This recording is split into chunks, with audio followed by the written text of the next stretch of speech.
Hello everyone and welcome back to my channel, Dumpster Cam. I'm coming at you today with a kitchen video utilizing things that I find for free in the dumpster. So I have actually completed the video. It's been about a week since I started, and it's a long haul in the kitchen, this one. So if you're only interested in seeing the finished products, which I understand, go ahead and scroll to like 15 minutes into the video, maybe a little bit longer, and just see the finished products. But I think we got some good things coming, and we're going to go ahead and get started with a peek inside the dumpster from last weekend. All right, we are back at the Aldi Dumpster. I decided to come back for the cabbages after rewatching and uploading my video earlier.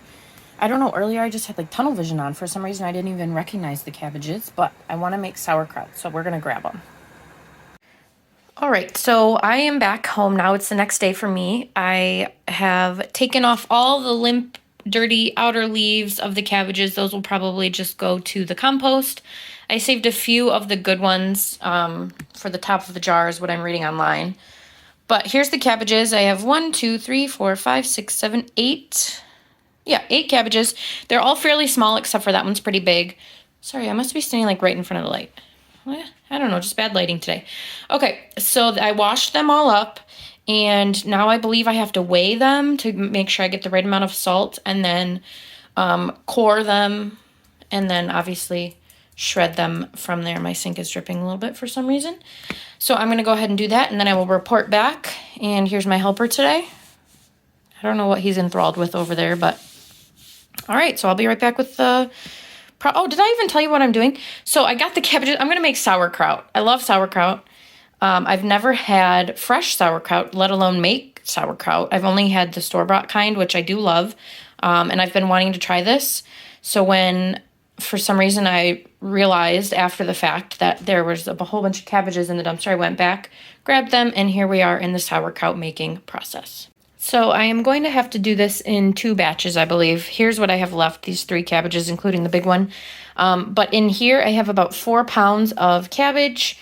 I am going to sprinkle with salt. The Pioneer Woman recipe online says 1.5 to 2 teaspoons of salt per pound. So like I said, this is 4 pounds, so I'll, do the math on that. Let it sit for 15 minutes and then give it a good deep massage. So I'm just going to sprinkle the salt on and then wait for 15 minutes. Okay, 15 minutes have passed, and as you can see, some of it is starting to already release some liquid, but now I'm going to give it a good deep massage for 5 to 10 minutes. I just got the jars nice and washed up. I got those at the thrift store earlier, and I'm just going to massage this and see how it goes.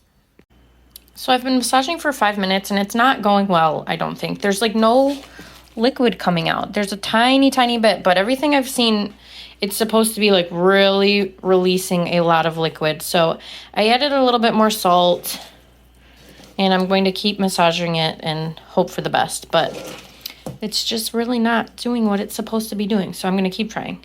And I've been taking out these thick pieces as I come across them. So I think we might be good now. I did add some more salt. I'm hoping it doesn't turn out to be too salty. First try, you never know. And I probably massaged it for 15 minutes at least. But I'm hoping that this is enough liquid now. I'm going to smash it into the jars and hope for the best. So I think I ended up doing all right. I have them in their jars.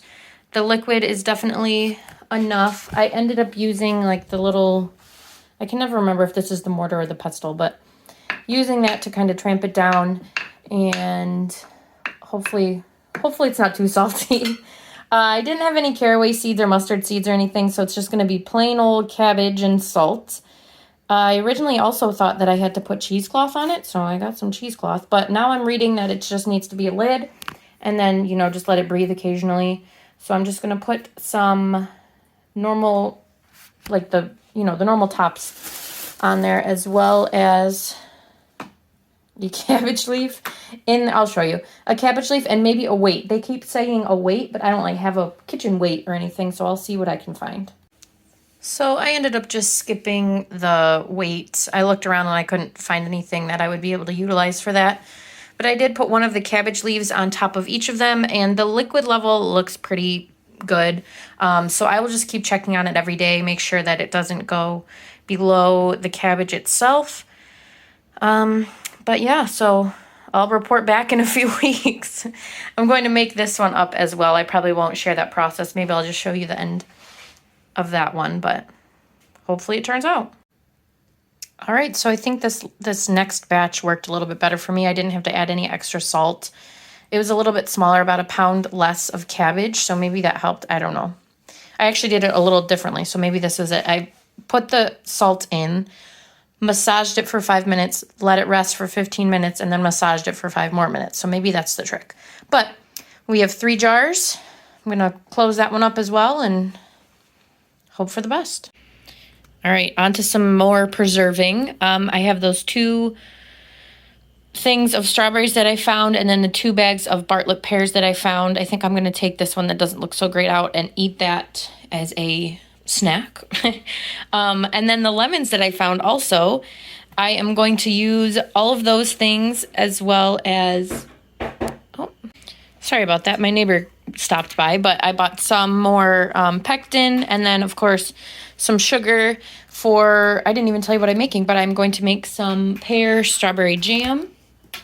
And I'm just going to combine kind of a few recipes that are in this book that actually a viewer sent me a few years ago when I was first getting into canning. So I very much appreciate that. I'm still using it. And these are USDA approved. So I'm just going to kind of combine some jam recipes. But since they are all like, you know, high enough acidity fruits and stuff, it is safe to water bath can. So I'm going to do that. Here's my banana bread if you guys were interested in seeing that. Very delicious. I'm going to peel all the pears, core all the strawberries. They're all washed, and then I will report back.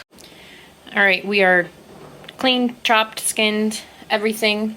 I have the sugar, lemon juice, and pectin measured out over here. And I have the water boiling to sterilize my jars, and then can in here. I am using my pressure canner, but I'm only using it as a water bath right now. So no worries on that. But I don't know. Again, we're just kind of experimenting. I'm hoping the pectin is enough. I think it will be. I don't think this is tons of fruit. So this is for our 5 cups of sugar, which to me seems like an awful lot, but according to these recipes, really is not even what they call for. So we're just going to go with that. And as you guys know, this process makes for a messy kitchen. But I'll update you when it gets a little juicier. Okay, so we are mixing up here. I have the sugar and the lemon juice in here. I tried to mash these pears. All I've been using is a potato masher. I don't have an immersion blender, and it just is not working. So it's going to be thick. Even some of these strawberries, it's going to be chunky. Maybe we'll call it a compote. I am about to add in the pectin and bring it to a rolling boil. I'm still considering adding 2 based off of the box. I don't make jellies often, so I don't know, kind of trial and error here. I think also just based on like how much fruit is in here, the density, I think I might add the 2 packets. So I don't know, we're gonna go for it, guys. Hope it pans out. Okay, I ended up only going with 1 packet of pectin. So fingers crossed for that. But even if it doesn't turn out as a jelly or jam, I think it would be delicious as a syrup as well. I tasted the mixture, fabulous, absolutely delicious. So my sister got me this fabulous wide-mouthed canning funnel for Christmas, so thank you to her. I'm going to use that. I'm going to put this in the jars and then obviously put the tops on them and water bath them for about 10 minutes. So let's do that. All right, we are all canned up. I wiped the rims with a little white vinegar to make sure they were clean. Put some new lids on and then put some rings all around those. I'm going to put them in for about 10 minutes. Yes, they are varying sizes, but according to the book, should be good. All right, I'll see you in about 10 minutes. We are all out of the canner. You know, obviously they're not thickened yet. We got to give them a little time on that. So far, all but these 2 are sealed, so I will give those, you know, a little chance. Maybe they're still working on it. But if they don't end up sealing, I can just use those ones first and, you know, give them to my sister or something. I don't know. So fingers crossed that they still thicken up, but they look pretty good. Again, thick, but hopefully still good. So we'll have to check back in on these tomorrow and cross our fingers, hope for the best. Oh, I just heard another one. All right, that one's pinged. Did you hear that? So that one's sealed now. We're just waiting on the big guy back there. Moving on to the start of the preservation of our onions.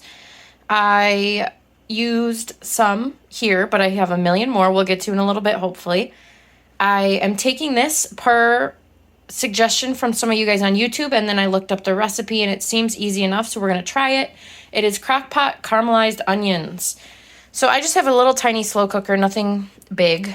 So I shoved as many onions as I could fit in there because I know they are going to cook down quite a bit, hopefully, if it works. And then I just have them coated in butter. I just started it and put it on low, and it's going to cook for about 12 hours, I believe. I'm going to mix it a few times. But they say it's as simple as that. I'll let you guys know. The next order of preservation for some of the onions is the dehydrator. I have all the layers loaded up with some onions. I just have a very basic Presto dehydrator that I got at Goodwill. I'm just going to plug it in and let it go overnight. Usually I turn these onions into onion powder. I've never kept them to rehydrate, so we'll see. It has been 12 hours on the caramelized onions in the crock pot, and they look great. They smell so good. I haven't eaten one yet or anything, but I think I'll probably have some maybe later. I don't know. And then freeze maybe the rest of them. But they smell so good. So as of now, I definitely recommend this process. Unfortunate news, the jam definitely did not set. It's very liquidy. And I know it's because all of the fruit that's actually in here, plus the pectin. I should have gone with 2, but it's whatever. They are still sealed, so they will be stable, just not usable as jam per se. But they will be really delicious as a syrup, and I'm thinking like a yogurt mix-in when I make my plain yogurt. So it didn't quite work out, but still very tasty and a good preservation process still. Here are the onions all extra crispy sitting in the blender, and I will show you them in powder in just a second. It's hard to even see it anymore, but here it is all blended down.